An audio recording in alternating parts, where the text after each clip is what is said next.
Magandang buhay sa lahat mga kagre. Ngayon po ipapakita ko sa inyo ang pagsasatsat.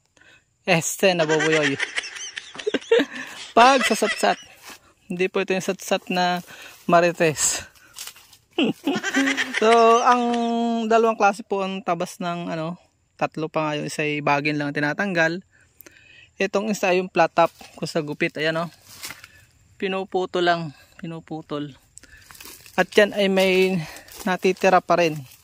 So may kompetisyon pang nagaganap sa nutrients at pag nag-abono kakaagaw yan. So papakita ko sa inyo paano tanggalin yan. Basic lang pero mamaya ko po ulit paliliwanag at mamasyal ulit tayo mamaya dito sa aking mga kinagagawa dito. Yan may kukwento rin ako sa inyo kung ilang taon na itong aking mangustin sa second part ng video. Part 2. Ayan kita nyo sat-sat. Kaya ganyan gagawin natin. Tara na, wala nang paligoy-ligoy, mabilis lang po ito. Pagtaga nyo na, let's go! So yan, same pa rin po yung mga kaagring ginagamit ko, yung kawit at yung pangalalay na kawit. Parehas kawit. Kawit at kawit. So bare hands po yan, minsan may guantes at minsan ay wala. Tinatanggal lang po sa tabi, hinalagay sa tabi. Yun ang mga tambo na yun para magigsilbi siyang abono. At doon sa canopy lang siya sasakupin. So yun po, ating simula na.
So yan mga ka-green, maganda ng tingnan. Kita nyo, bilog na bilog dahil doon sa canopy natin sinukat. At yan po ay dapat ginagawa natin pagka madaling araw, hindi yung ganito tinanghala ko ng dating. Dahil napuyat ka sa sukalat ng libro. So abangan nyo po yun, may libro po tayong gagawin. So yun po, nag-demo lang tayo ng fast track lang po yun, pero inabot ng 15 minutes sa actual. Kaya naman ako po ay nakakaisang puno lang tuwing umaga, dalawa. Pag magpipild, dalawa, tatlo, ganyan o. Ito, bakit may ganito? May natitirang halaman na ganyan. Pag-usapan natin sa susunod na video. So, preparation po ito. Ang purpose po nito talaga ay preparation sa pag-abono. Dahil ginagawa ko po ito bago mag-abono. Ngayon lang naman summer. Once a year ko lang po yan ginagawa. Dahil may disadvantage din yan, makakahig yung lupa sa tabi. Masyado makakaykay. At higit sa lahat, pinapatibay po yung ugat dahil ka-organic natural farming, lumalambot po ang lupa.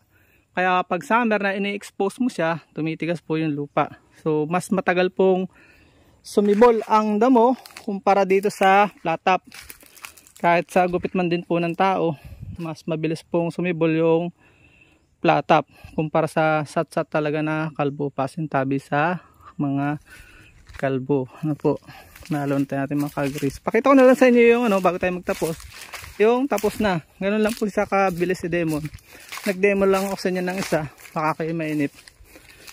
Ang mga viewers po ngayon ayaw na ng mahabang video. Sino ga naman mawiwili sa mahabang video? So ayan ang dami pala akong tapusin. At magtatanim po ako ng gabi dito ngayon din. So isang ahon ko dito ay marami na tayong ginagawang video. Papakita ko sa inyo paano ako mag-abono ng dumi ng tupa. Yan kukwento ko sa inyo ito. Yan, kita yung ganda na tingnan. Dito sana tayo magbibideo kasi mainit.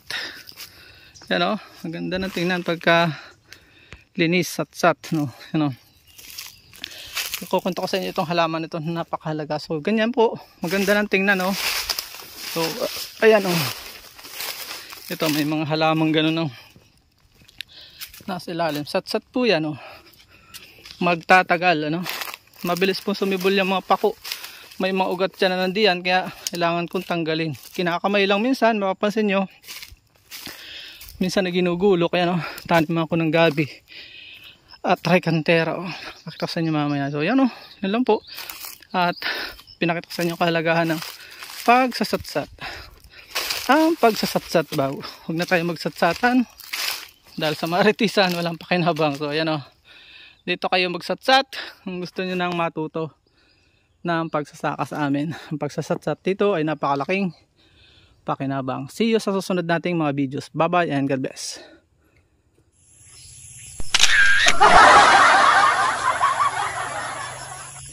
At dyan po nagtatapos ang ating munting vlog.